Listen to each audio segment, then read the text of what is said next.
Hey, what's up, you guys? This is part 2 of episode 1 of Battyetrain, which is me cooking for the homeless.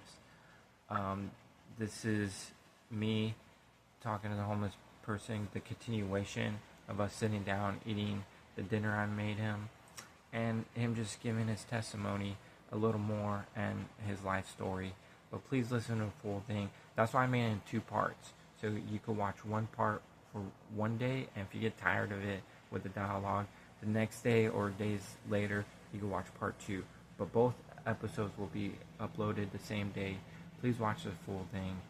I would really appreciate it, because we need to help each other out, and so y'all have a better understanding of homeless people and their background, because not all of them do drugs or alcoholics or did something bad like a crime and running from their past life. A lot of them are running from the past life, but not the predicament that they put people in, but what predicament people put them in, and this is that kind of situation. So please continue listening to the story. Like and subscribe. God bless. Enjoy this video. Peace. Car had had the pink slip reissued in his name, and came and illegally repossessed the car 4 days after my brother got killed. Yeah. Yep. Did homie ever went to prison for killing your brother? Nope. They gave him self-defense, and because I wasn't home, I couldn't refute it. He wasn't even supposed to be in my fucking house. Yeah. Yep. There's a whole news article. You can actually see the news article for it. It's shooting 400 Putnam Drive. It happened in Florida, by the way. Yeah. I'll definitely look that up. I moved back up here. I lived here from 2013. I used to live here. I lived here downtown, actually, from 2013 to 17. And then I moved back to Florida because my brother wanted to go back to Florida, so we went back. And this shit and then that shit happened in 2021, and I came back up here to get away from the shit down there because I was getting killed. Yeah. And I promised my brother I'd do things the right way, so I had to get away from there in order to keep that promise. Yeah, true. Nope. I don't have a criminal record. I'm not going to get a criminal record to get some help either. Yeah. That's the reason why it's taken 6 years for me to dig out of a hole that someone else put me in. Yeah, true. I didn't put myself on the streets. Yeah. My brother's best friend was living with us, and he ended up killing my brother. Oh my gosh. I wasn't even home for it. The way that I found out the shit had gone down was I pulled up about 30 seconds before the cops got there, and when they got there, they came running up 12 deep with their guns drawn, asking me if I'd killed anybody. Yeah. That was how I found out that my brother got killed. Dude, that's sad. Yep. Sorry that happened, man. That's what put me on the streets. The apartment complex locked me out. They changed the locks on my apartment over fucking night, locked me out of my own apartment. Yeah. And I had just paid the fucking whole year's lease in a month and 3 days before this happened. Jeez. So it wasn't like I owed him any money or anything. Yeah. How long ago was this? February 8th of 2021. Yeah.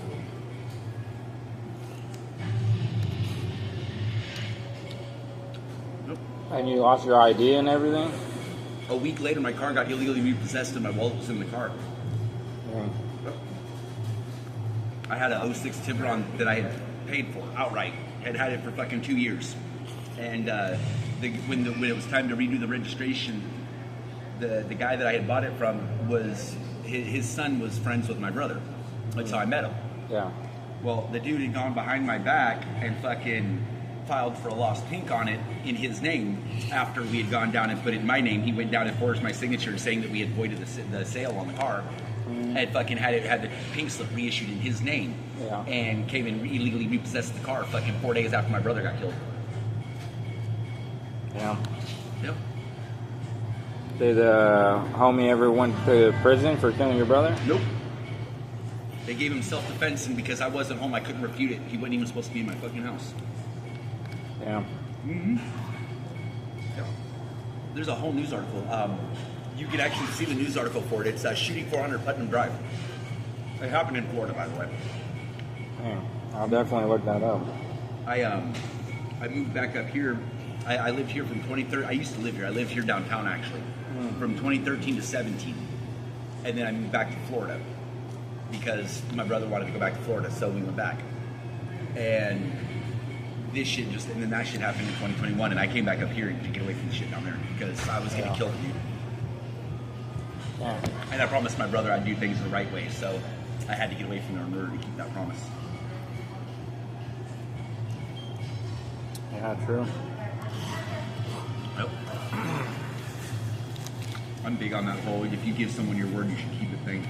Yeah, definitely. If I tell you I'm gonna do something in a certain time frame and I can't, and it comes up, that time frame's up and I can't do it, I'll flat out tell you I can't do it. I'll still do it, I just couldn't do it. I couldn't do it, too much going on. I'll still do it, you just gotta give me some time. If you want someone else to do it, then I can't help that.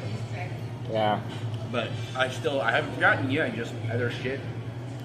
Yeah, it seems like people just rush things too much and just want things right away. Instant gratification, yep.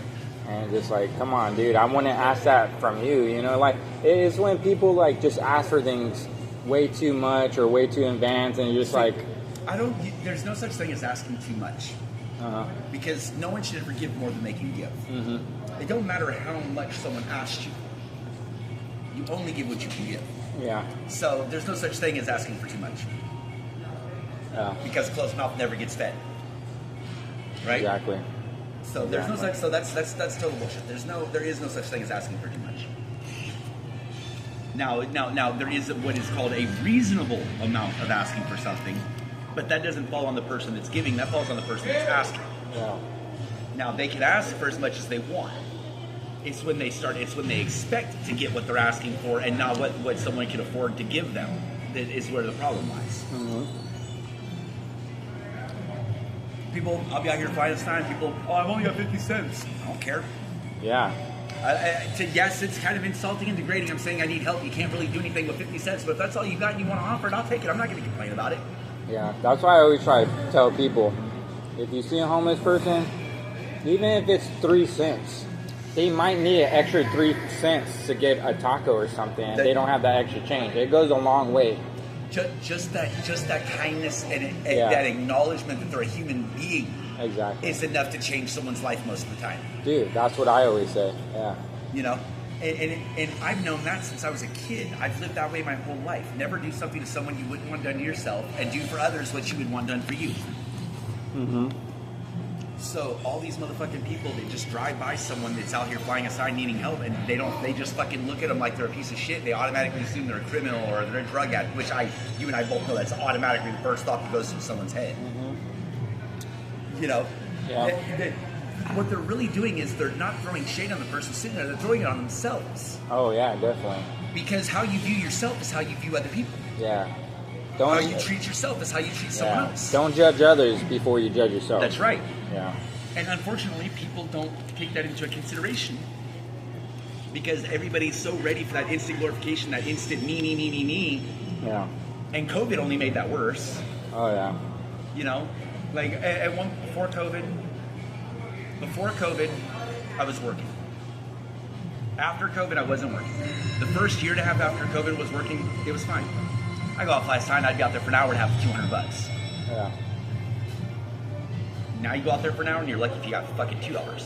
Yeah. Because and it's not because people don't have money. There's Yeah. tons of fucking money. We're the richest country on the fucking planet. Yeah, but Better than I can say this.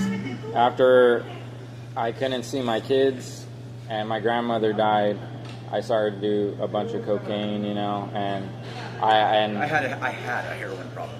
Yeah. But I walked away from it right around the time I stopped talking to my parents. Okay. Yeah, and That made it a lot easier to walk away from it too. Yeah, I was basically homeless, but I lived with a friend. Thankfully, he took me in, but I lived in his garage. It was in the back of the house, That's cool. But it wasn't the best place to live. And as time went on, you know, I fell off the horse, but I always got back up. Was he enabling you? A little bit, but yeah. See, you can't live with someone if you're trying to get clean or you're trying to change your life. You've got to disconnect from everything that you used to do. Yeah. That includes the people you used to talk to. Yeah. So I lived with him for a year, but I learned like, okay, I gotta stop. Moved back in with my mom, and got back on my. Or no. I met this guy at a skate park because I'm a skater. and he I took can tell. me. Yeah, and so he took me in, and I told him what I'm going through, and he got me off of coke. He was taking me back to church.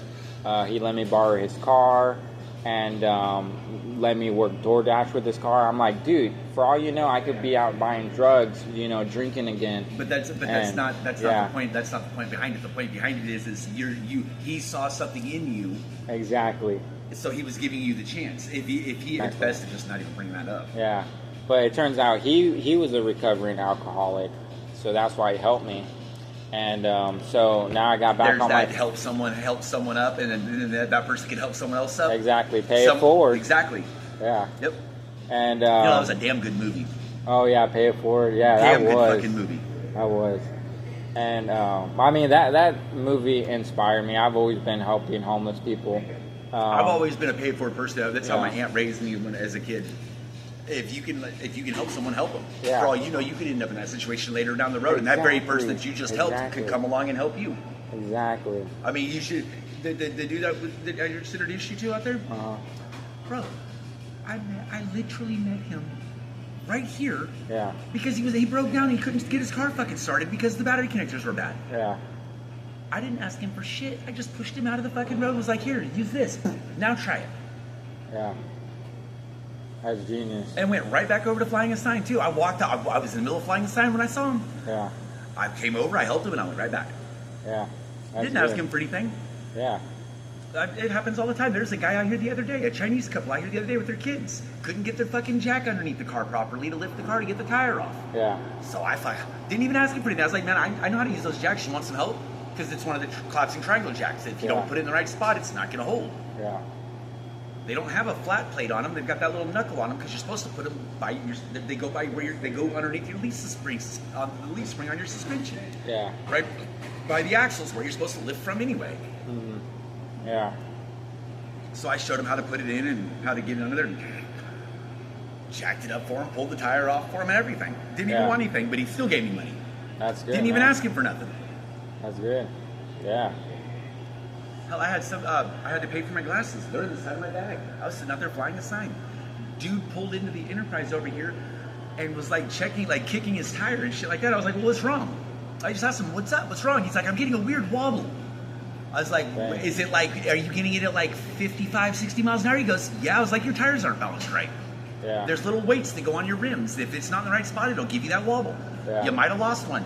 Because check the bushings. See if the bushings on the back side of the tire look like they're worn. You might need new bushings. Yeah. Right. But that's probably unlikely. I mean, it's a brand new truck. I was like, but that part's probably unlikely. It's probably a lost counterweight on the fucking rim. Yeah. So he starts looking around, and there's no weight on the rim like there's supposed to be. Or there might be a bubble in the tire. No, tires were brand new. Oh shit. Yep. I looked at the tires myself. Oh, okay. Yeah, tires were brand new. They were fucking deep treading on them still too. Oh yeah. But I go walking off after, I was like, yeah, it's definitely going to be, you need to go get a new weight put on your rim. It's just not balanced right. That's why you're getting that wobble. He's like, oh, okay, cool, thanks. I go walking back over to the fucking, sit back down flying. I don't even make it to the fucking edge of the road. He starts calling me like hella quick, like 5 or 6 times. Yeah. And at first it didn't click. Right. So, because I had my headphones in, like I could hear somebody calling, but I didn't know what it was. I just happened to turn around. He's like, hey, come here, I got something for you. He gave me fucking $250. That's what's up, man. All because he saw my sign as I was walking away that I needed to go pay for my glasses. Dude, blessings, man. It's all about blessings, man. I didn't ask him for anything. I Yeah. gave him a tip and gave him a little bit of help and went about my day. Yeah. That's what's up. If you help someone, you should never expect anything back. Because Exactly. if you expect something back, you're not generating good karma. Exactly. Amen to that, man. I'm a godly person myself. That's why I help out. I'm spiritual. I mean, that's good, though. I got raped by my pastor when I was a kid. I'm baptized. Okay, I totally I'm understand. baptized Roman Catholic, actually. Yeah. I'm actually baptized Roman Catholic. So Okay. old world religion. Yeah. Yeah. But I'm not religious, but the tenets still apply. Yeah. You don't for have sure. to be religious for the tenets to still apply to Oh, you. totally. I'm not religious either at all. I just do it as a way of life, just to help people, humble myself, grow in life. But that's how you're supposed to live. We're Exactly. supposed to be humble and help each other. Exactly. If we call ourselves a civilized world, but where's the civility at? Exactly. Civilized, everybody helps everybody. Yeah. That's what civilized is. Yeah. That's not what happens in this world. When you're Yeah. down, everybody kicks you. Yeah. Because basically, after I got off drugs, my homie helped me out, put me back on my feet, helped me get a new vehicle. I was waiting patiently, and like some more years later, my kids came back in my life. My ex, Are they in your life now? Yeah, they're in my life now. Got them back. Just you, or is the old lady been a part of it too? Oh no, she's had the kids. But, She has them, but you get to see them. Yeah. Okay. Yeah. And so That's a plus. yeah, I've That's been better than seeing them nothing, ever yeah. since for a year and a half already. Yeah, thank So you. I grew up. My dad was actually drafted as a professional baseball player. But the week that he got called up for the same week that his first game in the MLB was supposed to be, he ended up in a motorcycle wreck. He destroyed his arm. He was a pitcher. Completely shattered his collarbone. Dang. Tacoed the whole front of the bike up, like the whole front tire, forks and all, tacoed up into the engine, everything. It was bad. Yeah. So he ended up turning into a fucking drug addict because of the pain medication. Yeah. And I came along, let's see, that happened, he was 21 when that happened. I came along 11 years later. And by that time, he already had a criminal record that just ridiculous. Like, Yeah. I mean, his fucking record's this goddamn thick. I have a copy of it too, and he's still alive. His criminal record's this fucking thick. My mom's got one too. Hers is damn near as thick too, and she's a 17-year Air Force vet. Dang. She got drummed out of the Air Force when I was 5. She got caught getting high by her CO. The only thing that I give her credit for. Work early in the morning tomorrow. Yeah, gotta get going. Yep. It's not even I me, could, man. I could tell because you keep looking at the time. Yeah. Yeah. I don't want to hold you up anymore. No, it's all good. Have a good one. Yes, I will see you tomorrow. Thank you. Yeah, for sure.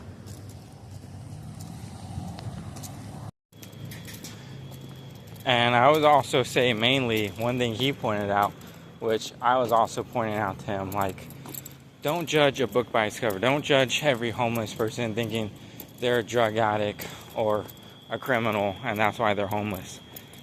That's usually not the case, especially with all the homeless people I meet. God brought me to this guy for a reason, and he says he's always hanging around this area.